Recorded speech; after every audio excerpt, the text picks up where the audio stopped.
é um bate-papo.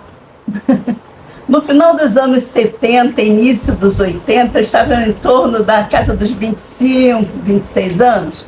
Eu me voluntariei para um projeto do Mobral de alfabetização, que aceitava pessoas voluntárias com uma escolaridade que fosse possível. Eu entrei, fiz o treinamento, peguei o material didático, fui para a escola pública no horário. O horário de aula seria de 7, acho que às 10 ou às 9 e pouco.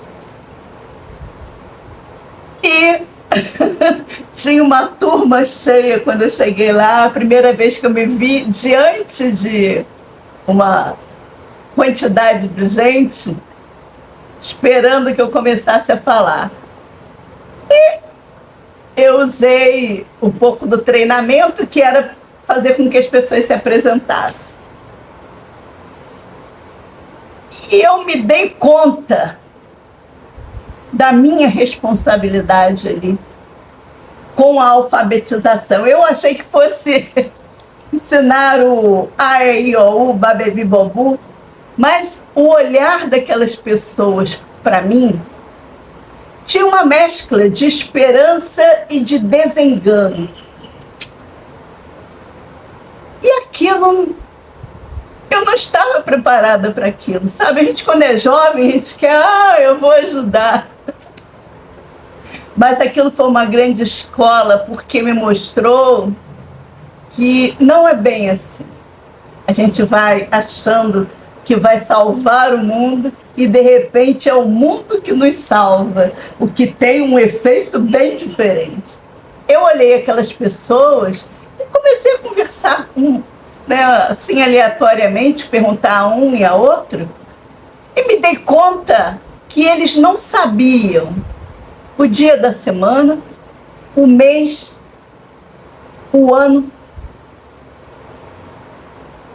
Eu estava preparada para ensinar a escrever, a ler, mas também não estava preparada para isso, porque eles não sabiam pegar um lápis. Eles não sabiam. E eu fui vendo, eu me senti impotente, porque eu fui formatada, até mesmo pelo treinamento, e cheguei ali e vi que a fórmula, se eu quisesse realmente ajudar aquelas pessoas, eu não poderia vir com um programa fechado. Eu teria que entrar naquele mundo totalmente estranho. Então, eu fui para casa e pensei, Ângela, você vai voltar amanhã? Como eu nunca fugi de um desafio, o fracasso existe? Sim, fracassei algumas vezes. Mas já estava pronta para o fracasso, levantei e continuei. Tira a poeira da mão, vamos embora. Mas está doendo, vai com dor, vai chorando, vai limpando, mas não para, não estagna, não aceita. Voltei no dia seguinte. Como o Mobral, eles davam o material didático, inclusive o caderno e o lápis, eu dei o caderno e lápis para eles rabiscarem. Rabisquem. Foi a primeira vez que eu entendi que a escrita é um desenho artístico. Exige leveza, exige que você tire a tensão, solte o corpo, solte os braços, solte a mandíbula e ouse gastar um caderno, porque um dos alunos, inclusive, quando foi tentar rabiscar, ele furou de cima a baixo. Isso é verdade, gente. O caderno com lápis. Era anos, ele estava na casa dos 70, era anos de trabalho com enxada, com lavoura, com tijolo, com virar massa. O lápis é quase que uma pena. E ele tem que ser a extensão do seu dedo e a extensão da sua mente. Então, por 2, 3, 4 dias, não me lembro agora, nós ficamos rabiscando. Enquanto eu conversava com eles, e eles, por que não sabiam o dia da semana? Por que não sabiam o ano em que estavam? Por quê? De tanto ouvir a vida toda, você é burro, você não aprendeu, você nasceu para puxar carroça, essas coisas que antigamente se ouviam de pessoas que simplesmente não liam e escreviam. Eu não leio, eu não leio árabe, eu não escrevo árabe. Eu entrei na aula de mandarim e está congelada a aula de mandarim, porque eu me vi num mundo totalmente diferente, porque eu teria que mudar a grafia, porque eles desenham, são símbolos, a pronúncia, que os agudos, os graves, teria que transferir uma mente toda do alfabeto arábico para o alfabeto asiático, chinês.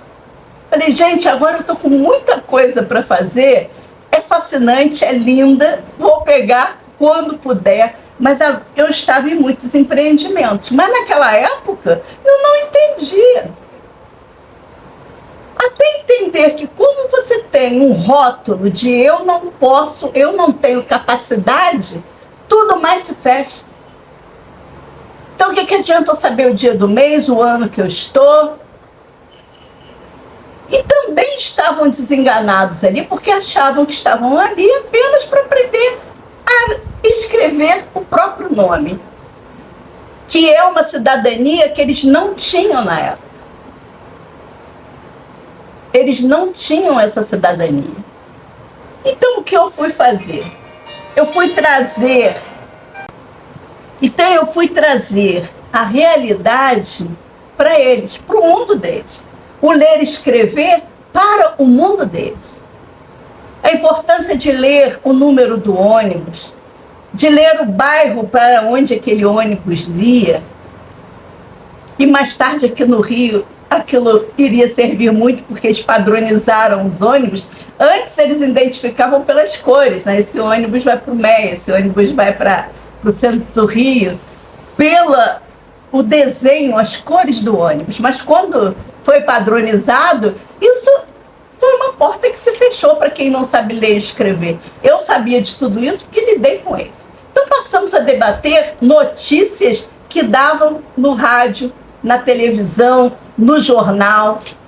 Era o trabalho deles procurar um jornal aquele dia que eles não tinham entendido o que estava escrito. Compra o jornal, traz, que depois eu dou o dinheiro para vocês. E a gente aprendia a ler ali, a escrever ali. Foi um prazer ver aquelas pessoas que tinha até alguns ali que eram considerados retardados mentais e que depois fizeram faculdade e mandaram uma carta para mim, agradecendo. Professora, a senhora confiou em mim e me ensinou.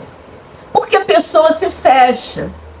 Então, esse bate-papo é apenas para dizer que não se fechem, não se veem menos, não se olhem como se vocês não fossem importantes nessa equação. Tanto são que querem manter vocês do jeitinho que vocês são, só para vocês servirem e não terem direitos a nada. Mas vocês têm direito. Aprendam a conhecer o direito de vocês. E quem está trabalhando pelo direito de vocês. Isso daí está na mão de vocês. É uma nova forma de aprender a ler e a escrever, que é ler a vida.